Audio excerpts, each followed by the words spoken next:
اعوذ باللہ من الشیطان الرجیم بسم اللہ الرحمن الرحیم السلام علیکم ورحمۃ اللہ وبرکاتہ۔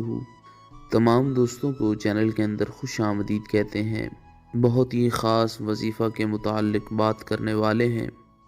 بد اخلاق انسان کے اخلاق کو بہتر کرنے کے بہت ہی خاص وظیفہ کے متعلق بات کریں گے انشاءاللہ تعالی۔ بری زبان والا انسان، بری عادات والا انسان بد اخلاقی اور بری عادات چھوڑ دے گا، گھر میں لڑائی جھگڑا رہتا ہے تو انشاءاللہ تعالی وہ بھی ختم ہو جائے گا۔ جو لوگ چینل کے نئے ویورز ہیں، چینل کو سبسکرائب کریں، بیل آئیکن کو پریس کریں تاکہ آئندہ آنے والی تمام ویڈیوز آپ تک بآسانی پہنچ سکیں۔ بات کرتے ہیں آج کے وظیفے پر۔ وظیفہ کو اس دعا کے ساتھ شروع کرتے ہیں کہ جو لوگ یہ وظیفہ کر رہے ہیں، خالق کائنات تمام لوگوں کو اس وظیفہ میں کامیابی نصیب فرمائے۔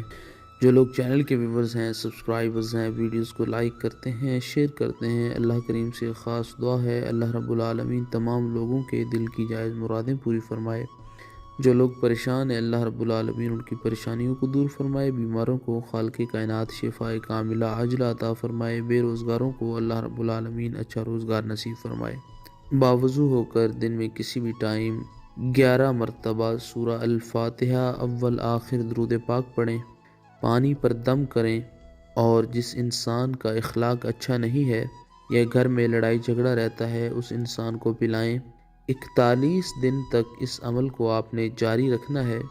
انشاءاللہ تعالی گھر سے ہر قسم کا لڑائی جھگڑا ختم ہو جائے گا۔ جس انسان کی زبان اچھی نہیں ہے، بد اخلاق ہے، انشاءاللہ تعالی اس کا اخلاق اچھا ہو جائے گا، ہر قسم کی برائیاں ختم ہو جائیں گی۔ مزید ویڈیوز اور اپڈیٹس کے لیے چینل کو وزٹ